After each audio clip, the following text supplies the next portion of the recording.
कभी सोचा है कि एक छोटी सी दूर दराज की जगह दुनिया की 3 ताकतों के बीच तनाव का केंद्र कैसे बन सकती है? आज हम बात करेंगे डोकलाम की। ये एक छोटा सा पठार है, लेकिन इसकी अहमियत बहुत बड़ी है। चलिए समझते हैं कि आखिर क्यों ये इलाका हाल के सालों में इतना ज्यादा सुर्खियों में रहा। ये लाइन आप कह सकते हैं इस पूरी सिचुएशन का निचोड़ है।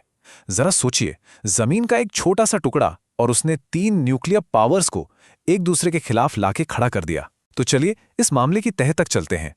देखिए, जब भी हम किसी जियोपॉलिटिकल कॉन्फ्लिक्ट की बात करते हैं तो सबसे जरूरी होता है वहां की ज्योग्राफी को समझना। और डोकलाम के मामले में तो भाई सारा खेल ही ज्योग्राफी का है, सब कुछ। तो ये ट्राई जंक्शन आखिर है क्या? देखिए, डोकलाम कोई आम बॉर्डर नहीं है। ये वो खास और बहुत ही सेंसिटिव पॉइंट है जहां 3 देशों भारत, चीन और भूटान की सीमाएं आकर मिलती हैं। और बस सारी कहानी, सारी कॉम्प्लेक्सिटी यहीं से शुरू होती है। तो इस कहानी में 3 मेन प्लेयर्स हैं, भारत, चीन और भूटान। और जिस जगह को लेकर यह सारा विवाद है वो है डोकलाम का पठार। लेकिन यह समझना जरूरी है कि यह सिर्फ जमीन का एक टुकड़ा नहीं है। असल में ये वो जगह है जहां इन तीनों देशों के बहुत बड़े स्ट्रेटेजिक इंटरेस्ट्स दांव पे लगे हैं। तो चलिए अब उस घटना पर आते हैं जिसने डोकलाम को पूरी दुनिया की नजरों में ला दिया। साल था 2017। आखिर ऐसा क्या हुआ था उस साल कि इन देशों की फौजें एक दूसरे के सामने आ खड़ी हुई? तो हुआ ये कि जून 2017 में चीन ने एक ऐसे इलाके में सड़क बनानी शुरू कर दी जिसे भूटान अपना मानता है। अब भूटान ने भारत से मदद मांगी और भूटान के बुलावे पर इंडियन आर्मी वहां पहुंची और उन्होंने चीन का काम रुकवा दिया। और इसके बाद जो हुआ वो था 73 दिनों का एक लंबा, बहुत ही टेंशन वाला फेस ऑफ। दोनों देशों की सेनाएं एक दूसरे की आंखों में आंखें डाले खड़ी थी। सोचिए कितना तनाव रहा होगा। खैर, आखिरकार अगस्त आते आते दोनों पक्ष पीछे हटने के लिए मान गए। और यहां सबसे दिलचस्प बात पता है क्या है? दोनों साइड्स की कहानी बिल्कुल अलग है। चीन का वर्जन ये था कि भाई हम तो अपनी जमीन पर सड़क बना रहे थे और भारतीय सेना ने हमारे इलाके में घुसपैठ की। दूसरी तरफ भूटान और भारत का कहना था कि नहीं, ये जमीन तो भूटान की है और चीन पुराने समझौतों को तोड़ रहा है, इसीलिए भारत को भूटान की मदद के लिए आगे आना पड़ा। तो अभी तक हमने ये तो समझ लिया कि क्या हुआ था, लेकिन अब आते हैं सबसे बड़े सवाल पर कि आखिर ये सब हुआ क्यों? मतलब एक छोटे से दूर दराज के पठार के लिए इतना बड़ा रिस्क क्यों लिया गया? और ये सवाल यही इस पूरे मामले की जड़ है। इसका जवाब सीधा सीधा भारत की नेशनल सिक्योरिटी से जुड़ी एक बहुत बड़ी चिंता से जुड़ा हुआ है।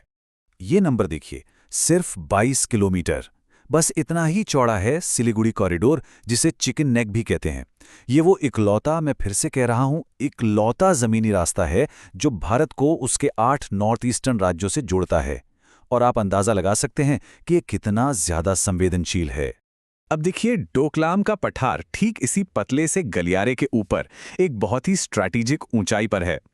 अब जरा सोचिए, अगर चीन का इस ऊंचाई पर कंट्रोल हो जाए तो वो कितनी आसानी से इस चिकन नेक को टारगेट कर सकता है।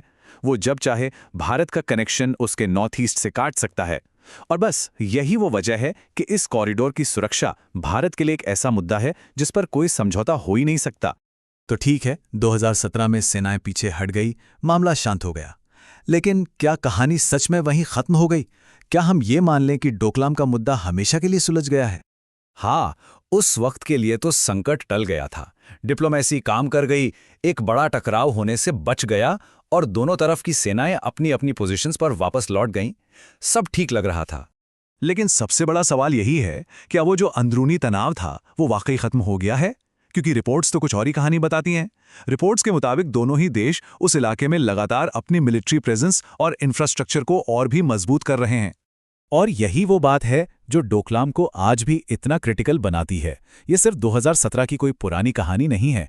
ये आज भी एक ऐसा फ्लैश पॉइंट है जहां भविष्य में एक छोटी सी चिंगारी भी एक बहुत बड़े संघर्ष की आग भड़का सकती है। ये हमें बार बार याद दिलाता है कि हिमालय की उन ऊंचाइयों पर शांति का धागा कितना कितना नाजुक है।